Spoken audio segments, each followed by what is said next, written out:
Kevin, what does federal legalization look like for us? Is this going to help us or hurt us? Because I like what you said about the 80-20 rule, but it seems like for most people in the industry, as we accelerate forward, we lose control. We lose our positions in the industry. A lot of people get left out that maybe we were hoping would be in. Totally. Federal legalization is an interesting one because you're seeing it happen right now with hemp, right? So the Farm Bill created, and people can argue it out, but at the end of the day, the fucking thing's a loophole, right? Where you can take excess cannabinoids and refine the shit out of them and turn them into all the components. So you have this already existing federal beef right now with states that are fighting it out where they're supporting the federal, but they're like Florida, but they're banning recreational cannabis, right?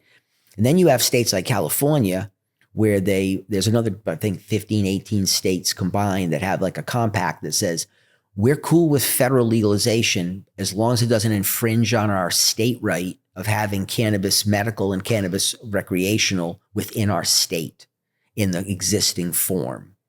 Because to me, legalization is really an insurance game.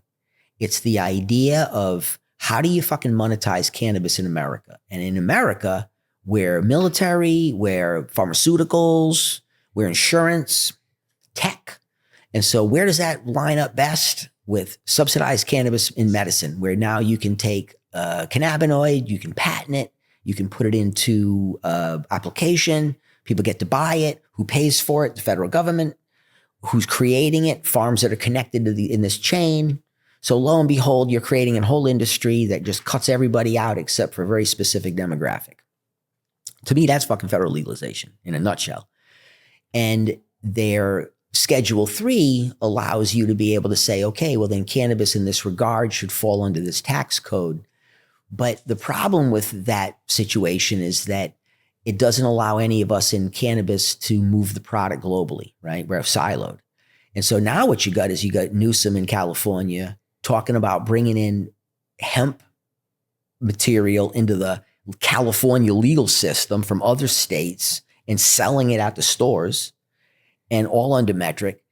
And I'm like, I don't think what I'm seeing is nobody has a fucking clue what to do because every state has become dependent on their in-house programs. So they need the tax revenue. They don't want to give it over to the federal government.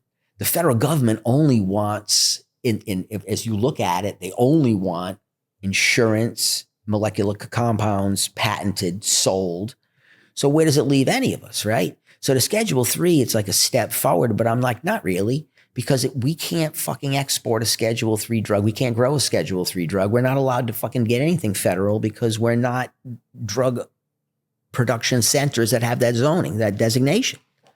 So at the end of the day, I'm like, decriminalization is the only fucking way they're going to make it work for any of us. Otherwise, what you have is you have the silos where California product will only be able to be sold in California. And now we can create compacts between other states. But at the end of the day, if the Fed has a bad day, they have the right to seize your shit like they do right now. So if the fucking Fed has a bad day, they come in and do the work. I was talking to the hemp groups and we were talking about, problems with, cannabis sales. And they were talking about, no, we're good. I said, no, you guys got problems coming. The Fed is about to crawl up your ass. Like I'm reading writing on the fucking wall. I'm like, they're after what you guys are doing. So watch out in your state. And the next thing I know, he said, man, I got the FBI fucking going through my spot. And so in all the years I've been involved in cannabis fucking illegalities, the FBI wasn't one of the agencies that went over my house. And they were probably one of the last ones I want in my house. You know what I mean? You start having that level of problem, you can't afford to fight that shit in court. Like that becomes unbelievably prohibitive. So what do we do? And so what I know is we have an election coming up and both sides are fucking desperate to win. And we're just another pawn in the discussion. So I don't think they'll do anything. I think what they'll do is pose the conversation of what's the most attractive way to get people to want to do this.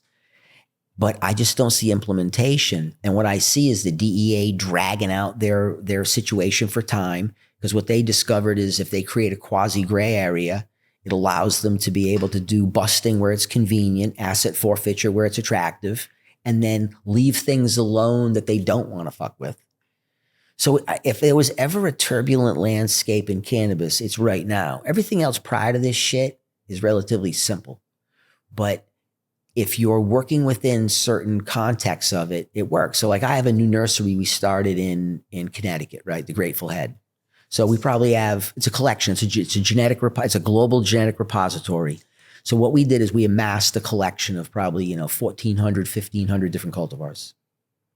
And they're all in tissue culture, all in rotation. And the first release pops the fucking, like 1st of September. And it's direct from the lab TC to you. So you get first gen plants to you. And then there's the option down the road to do cryobanking. We can do, cleaning, but really it's access to the world of genes.